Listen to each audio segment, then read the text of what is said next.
Before I tell you this, let me set the scene. You're on WinOwl, a place where we don't come to hear pretty stories, but truths that scrape you raw on the inside.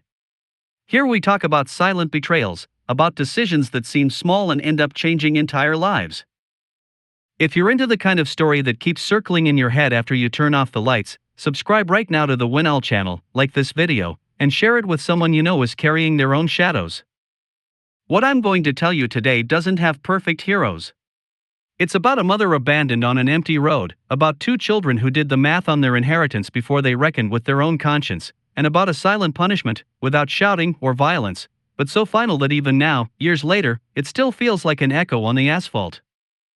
It's the story of Clara, of Nina, of Oscar, and in a way, a little bit mine too. A story where love isn't always enough, where money weighs more than blood, and where justice doesn't show up in the shape of a judge, but as cold decisions, made with the head when the heart is already broken. While you listen, I want you to ask yourself one thing: how much can you forgive a child?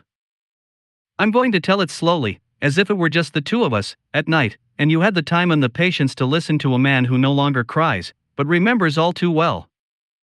My name is Gabriel. For 40 years I was the manager of the ranch El Manantial Vital. I first knew it when it was nothing but dry land with a hidden promise underneath, a deep, cold spring that Clara's father, and later her husband, turned into life. Water for the orchards, for the cattle, for the people in the area. Water to sustain a family, and, without anyone knowing it, also the secret keystone of a plan that would end up saving Clara when no one was betting on her anymore. I met Clara when I was 29. She was 35, two young children, and a way of walking that always seemed to be one step ahead of exhaustion. She married Ernesto very young, and together they built the ranch up from nothing.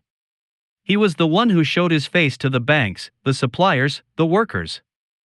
She was the quiet center of it all. The one who knew who was sick, who needed in advance, who couldn't afford their children's school uniform. I came in as just another employee, almost still a kid. And without realizing it, I kept staying, until I became part of the house. Part of the landscape. Part of her. I'm not going to lie to you, I learned to love Clara in a way I never said out loud. There was never any betrayal. There was never a kiss there shouldn't have been. Ernesto was my friend, my boss, almost an older brother, and I was too loyal, or too much of a coward, I'm still not sure. But there were things that cling to your skin. Like that rainy afternoon, decades ago, when the generator went out and the house was swallowed by the dark. The kids, Nina and Oscar, still little then, were asleep in the back room. Ernesto was in the city dealing with paperwork.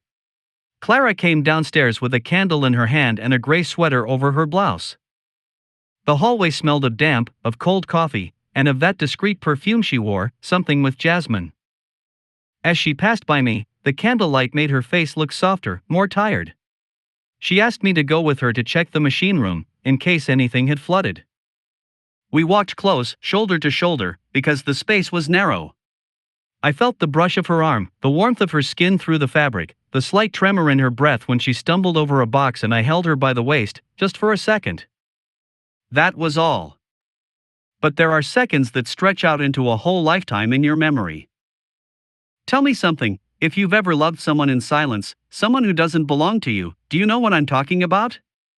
Have you felt that dangerous edge where a hand lingers just a moment too long, but you choose to let go before you fall? Over the years, the children grew up. The ranch did too. The spring became the heart of everything: bottled water, a small hydroelectric plant, agreements with nearby towns. Ernesto was smart. Not born rich, but with a cool head. Unlike many, he understood that water was worth more than any city fad. When Nina turned 18, she left to study business. She'd come back on weekends in new trucks, with friends who talked about investing, about modernizing, about squeezing every last drop out of the ranch. Oscar, younger and more restless, fell in love with the noise of the city, with gambling, with the feeling of not owing anything to anyone. He traveled, spent, showed off. Clara watched them with a mixture of pride and worry. I watched them with something else, a quiet suspicion, like an old dog that's already caught the scent of a coming storm. Let me ask you, have you ever felt something starting to crack, even though no one's thrown the first punch yet? The first blow, in truth, was dealt by life. Ernesto. A heart attack on an ordinary afternoon.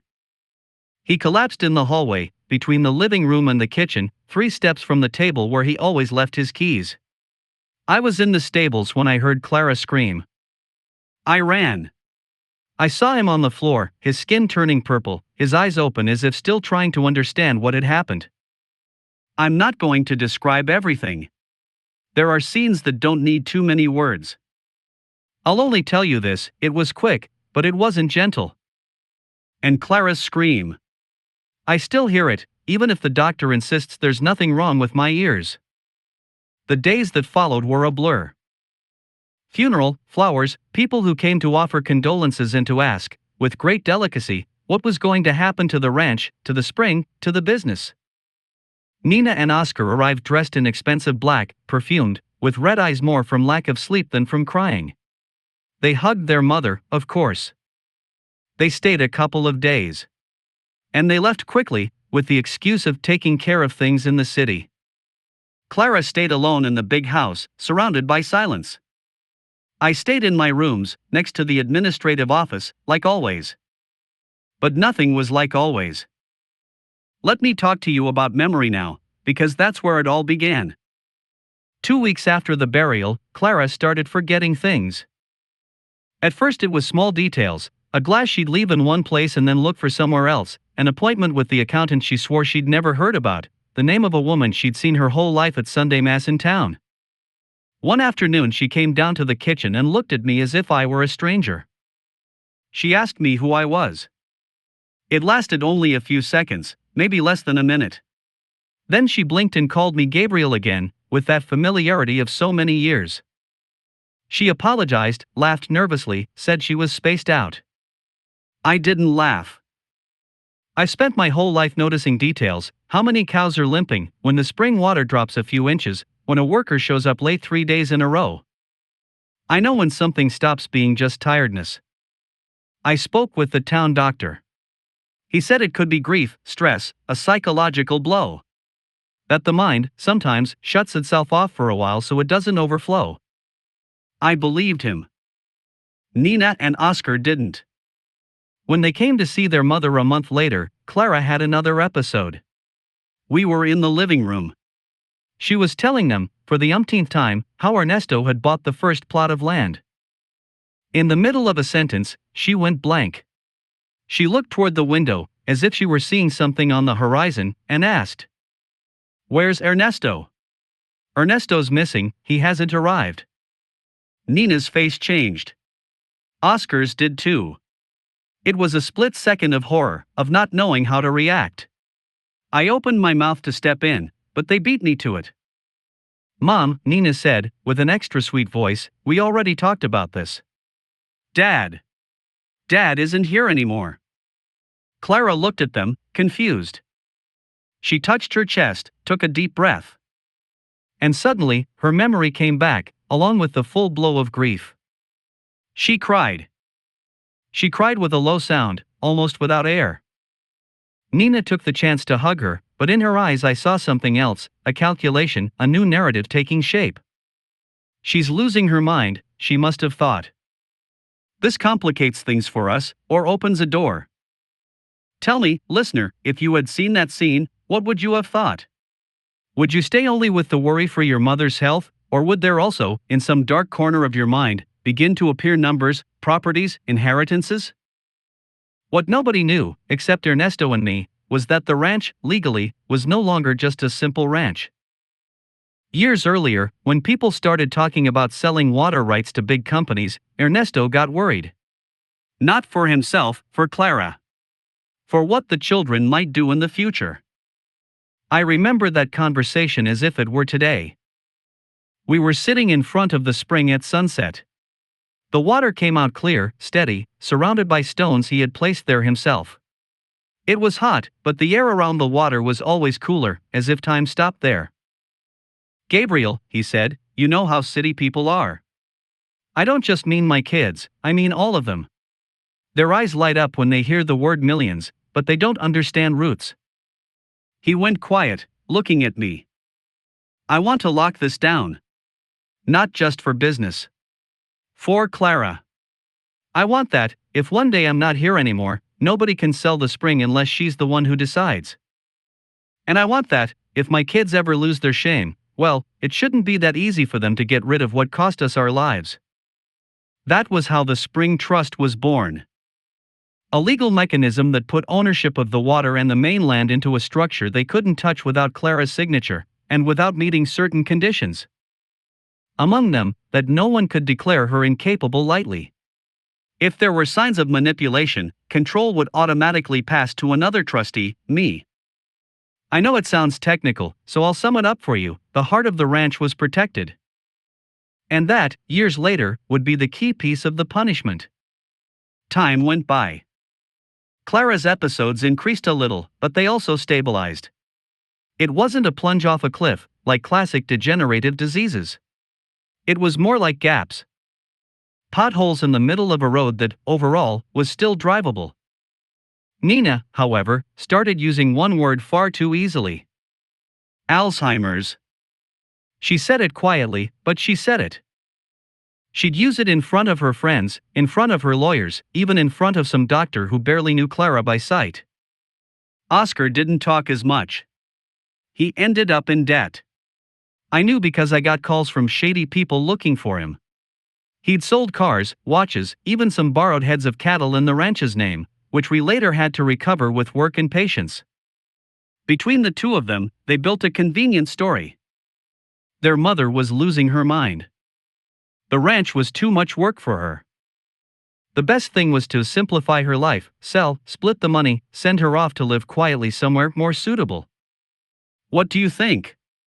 When children say it's for mom's own good, is it always true? Or sometimes is the good they're chasing really something else? The first time I clearly heard their plans was one night when they thought I had already gone back to my rooms. They stayed out on the terrace, a bottle of expensive wine on the table. I was in the office, with the window slightly open. The land is worth a fortune, Nina, Oscar said. Just the water alone. I know, she answered, impatient. I've already talked to 2 interested companies. They want the whole package, ranch, rights, brand. But as long as mom still shows up as competent an owner, they won't sign. They need something clean. Oscar went quiet. And if she doesn't sign, he finally asked. Nina took a breath. If she doesn't sign, we'll have to prove she's not in any condition to decide. You've seen how she drifts off. And that old guy, he meant me. He's going to interfere. Only if we let him. But everything has a solution. That everything has a solution left a metallic taste in my mouth. There are people who, when they say solution, mean agreements, dialogue. Others mean, without saying it, getting obstacles out of the way. I'll skip ahead a few weeks, so I don't lose you in the details. The day of the abandonment was a Wednesday. I know because Wednesdays the vegetable truck from town always came up the road, and that day, it didn't. Nina had convinced Clara to go into the city to see a specialist who was going to help with her memory. Oscar would drive.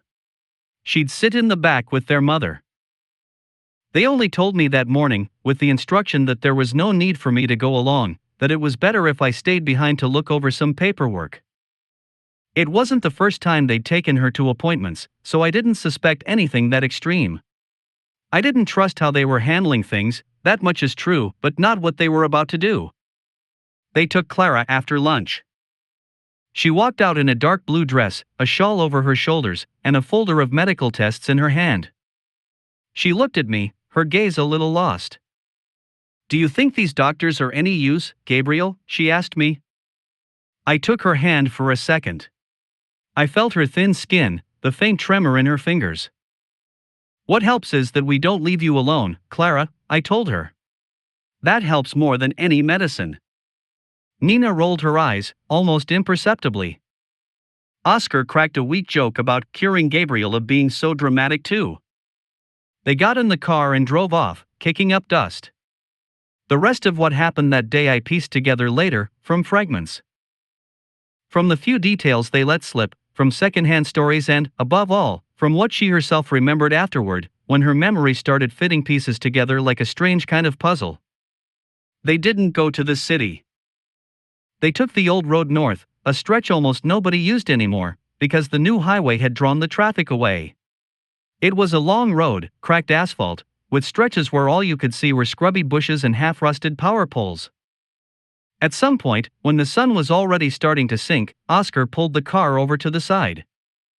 Nina told Clara they needed her to step out for a moment, that she and her brother had to discuss something about the insurance, that they wouldn't be long. Clara, trusting, did as they asked. She got out. She felt the wind on her face, colder than back at the ranch. She walked toward the stone fence by the road, looking at a horizon that felt vaguely familiar but that she couldn't quite place. Behind her, the car started up. Not fast. Not like in the movies, with some dramatic screech. Slow. Quiet. When Clara turned around, the car was already several meters away. She froze, raising her hand like someone who wants to call out without making a scene. Nina! Oscar? The car kept going. There was no answer. Right there, in that exact moment, more than trust was broken. The very idea of being someone's mother snapped. I'm asking you, the one listening, can you imagine what it feels like to watch your own children's car pulling away on an empty road, not knowing if it's a misunderstanding or a sentence? The diagnosis they had decided on, all by themselves, was simple. Clara had advanced Alzheimer's, she got disoriented, she could wander off at any time. If someone found her, it would be a sad accident. If not, life would go on. The inheritance, too. What they didn't count on is that the world, sometimes, follows twisted paths, but not always theirs. I was at the ranch, going over some records, when I felt a strange unease. I don't believe in mystical signs, but the body learns routines. It was almost 5:30, and the car still hadn't come back. For a round trip to the city, it was too early for them to still be there, and too late for them to still be on the road.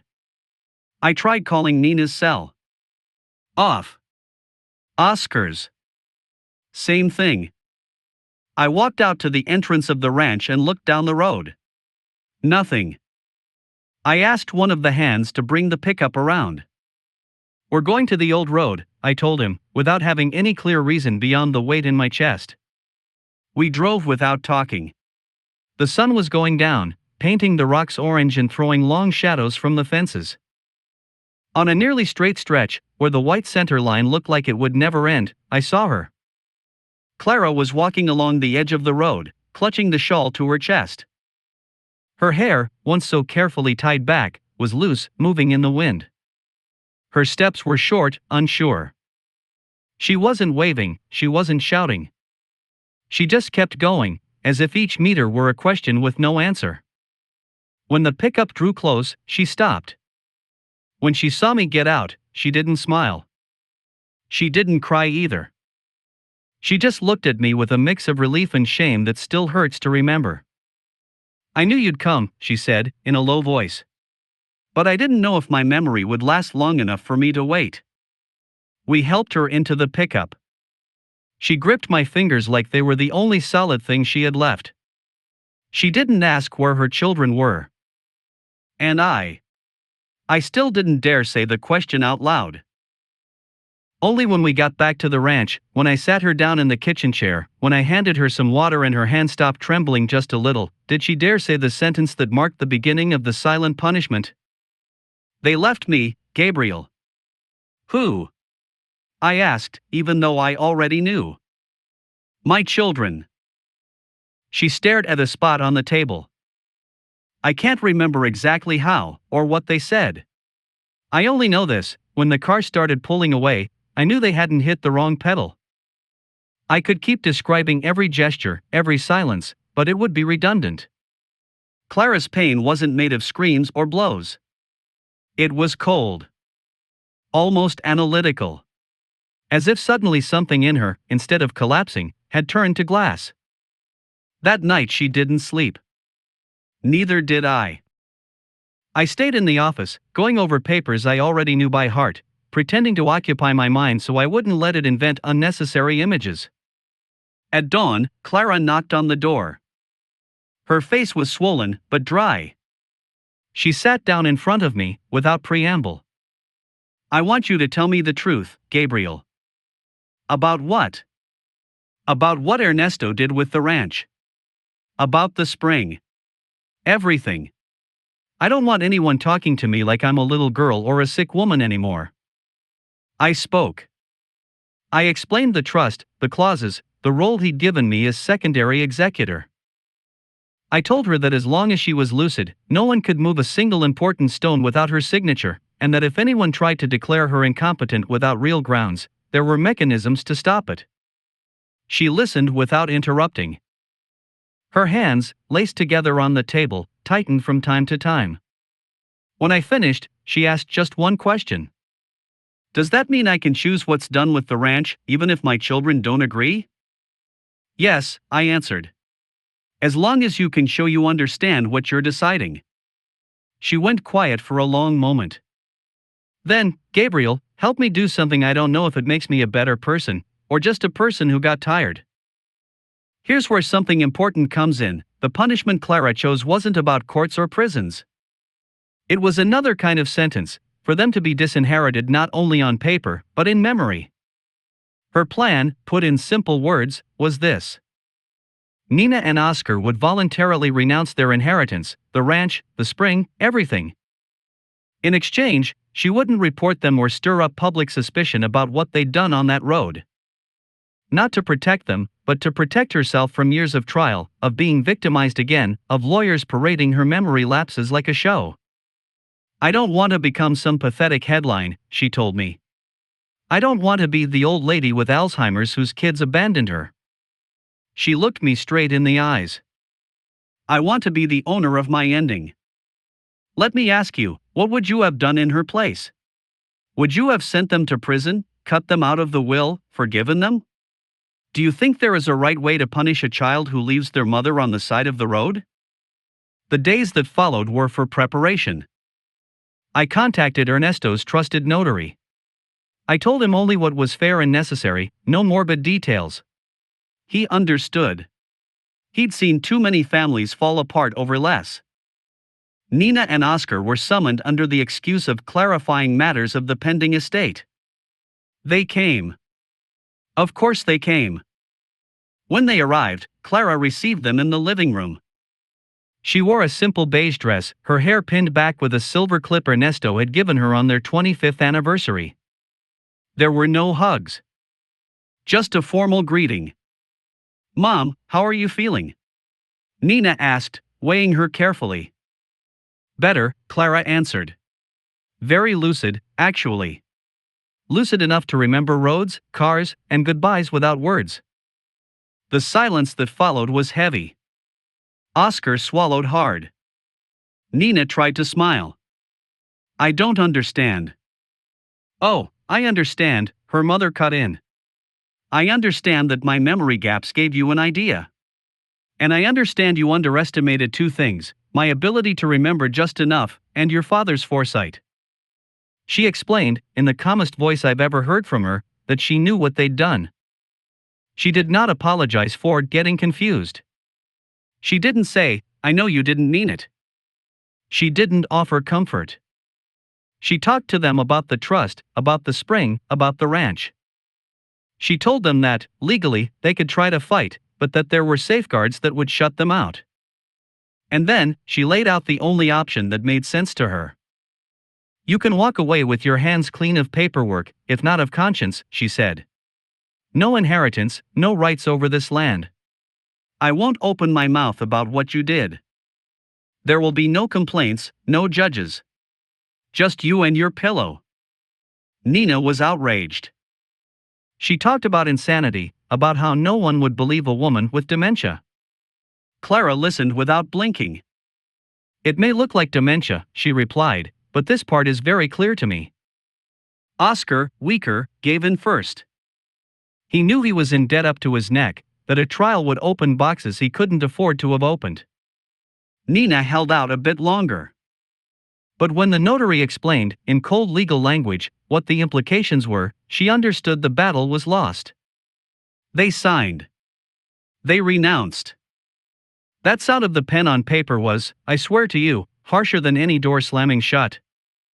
When everything was done, Clara said something that even now is hard for me to repeat without feeling a knot in my throat. From today on, you are no longer my heirs. And, in time, you won't be my children either. Nina stared at her, scandalized. You can't decide that. The opposite wasn't something you asked me about when you drove off on that road, Clara answered. You can go. There's no need to come back. You won't get anything else from me. No money, no stories, no cheap forgiveness. Nina stood up, shaking. Oscar followed, eyes fixed on the floor. There were no hugs. No I love you. Just a dense silence that stayed hanging in the air even after the door had closed. Tell me, do you think a mother can stop being a mother? Or can she only stop acting like one? After that came the most unexpected part, maybe. Turning the punishment into a legacy. Clara decided the ranch wasn't going to remain a monument to a broken family. She wanted it to be something else, a refuge, a useful place for people who, like her, were facing old age with more questions than answers, and fewer people around than they deserved. She gathered a few community leaders, spoke with local organizations, with doctors. She turned part of the big house into a community center for older adults. She set up rooms, a small library, a basic clinic. The spring remained the heart of it all, but now it didn't just feed businesses, it fed life projects. I stayed by her side. Not out of obligation. Out of choice. There were nights when we'd sit together on the terrace, watching the moon reflected in the water ponds. She with a blanket over her legs, me with a cup of coffee or tea, depending on the mood. We didn't talk much. At that age, words get selective. Sometimes, though, that old intimacy, the one that never fully became what it could have been, showed up in tiny details. One night, for example, the wind shifted and the air turned warmer. She felt cold anyway. I sat down beside her. Without thinking too much, she placed her hand on my forearm. Her skin was thinner, yes, but the gesture had something I recognized from decades earlier, that way she had of leaning some of her weight without losing her dignity. You know, she said to me. I always knew you were there, even if I didn't look in your direction. I looked at her. The soft light of the lamp traced her wrinkles like paths drawn on purpose. She wasn't the woman with the candle in the hallway anymore, the one with the firm waist I once held. She was someone else. And yet, the trembling in my chest was the same. We didn't do anything more. We never did. But there was a moment when she leaned over, just a little, resting her head on my shoulder. I felt her breath on my neck, slow, heavy. The scent of her hair, mixed with the hand cream she used, filled the space between us. I don't know if that counts as late love, a debt finally paid, or just plain companionship. I only know that for a moment, time stopped keeping score of how many years we had left. How do you see it? Do you think at that age you can still talk about love, about desire, about that gentle way two bodies have of trying not to die alone? Clara's memory episodes never fully disappeared. Sometimes, in the middle of a meeting with the old folks from town, she'd forget a name, a detail, a date. But she never again forgot the road. That memory stayed like a sharp, cold scar. She didn't mention it often. But when she did, she no longer cried. She just analyzed. It's strange, she told me once. People think the worst punishment is prison. But I keep thinking about your words, about those nights when you're alone with your pillow. I picture Nina, Oscar, wondering if they really did it for my own good, or if someday they'll have the courage to call evil by its name. She stared at the spring, the water running unhurried. Maybe one day they'll dare to come. Maybe not. Either way, I already left them there, in that bend in the road. They made that choice with me first. Years went by. The community center grew. Some grateful children would come by with fruit, medicine, donations. A couple of companies tried to negotiate for the water, but Clara stood firm. The spring was for the town, not for multiplying numbers on someone else's bank accounts. One day, deep into the winter of her life, she asked me for one more thing. When I die, she told me, I don't want tributes. I want you to use whatever's left of the ranch so this place keeps going. So that other old folks arrive, other abandoned ones, others who didn't have a Gabriel to find them by the side of the road. She took my hand, like that time she left for the doctor's appointment. Only this time there were no lies, no children waiting to do the math. And if my children ever come looking for something here, she added, give them water. Water and nothing else. Let them drink from the spring they wanted to sell. Let them remember what it cost. She went quiet for a moment. I don't want to see them. I don't want hate in my final stretch. Just distance. Clara died on a quiet morning, looking toward the window, with the sound of water in the background. It wasn't a dramatic ending. There were no speeches. Just a tired body that decided to stop fighting time. Nina and Oscar found out, I'm sure. But they never showed up. I don't know if it was shame, pride, or because life carried them so far away they no longer knew how to come back. I carried out her wishes. The ranch is still a community center. The spring is still flowing. Sometimes new people arrive with similar stories, children who don't call, families who divide up the furniture before they share any hugs. When I listen to them, I don't tell them Clara's full story. There's no need. But yes, every now and then, when I'm alone on the old road, I drive out to the stretch where I found her walking. I stop for a moment, turn off the engine, and listen. The silence there has a different weight. It's the silence of a punishment that isn't shouted, but is never forgotten. And I wonder, I ask you, is this justice? Or is it just the way we humans find not to feel completely defeated by the very people we were supposed to love without conditions? I don't know if Clara was too hard or too soft. I don't know if I, by supporting her plan, was an accomplice to revenge or the guardian of her dignity. All I know is that that road, that abandonment, and that total renunciation of the inheritance became something bigger than a simple fight over money. They became a reminder. Blood guarantees nothing. And love, when it breaks, can choose not to make a sound, and still change everything. This is where my testimony ends. I've told it to you the way I'd tell it to a friend, late at night, with a low voice and the coffee already cold on the table. Now it's your turn. I want you to tell me in the comments. What would you have done in Clara's place? Would you have reported them, cut them off, forgiven them, ignored them? Do you think a child who abandons their mother on a deserted road deserves a second chance? Or are there lines that, once crossed, don't allow a way back? Leave your advice to, not for me, but for all the Claras and all the Gabriels who are listening to us. How do you move forward after a betrayal like that? What do you fill that hole with, the one left not only by the dead, but by the living who choose to leave in the worst possible way? And if this story stirred something inside you, if it made you remember someone, if it left you thinking about your own silences and your own roads, I'm asking you to subscribe to the WinOwl channel, to like this video, and to share it with that person you know is carrying a similar story, even if they've never told it. Because in the end, we're all a bit like Clara walking along the edge of the asphalt, hoping that, at least once in our lives, someone will have the decency not to abandon us.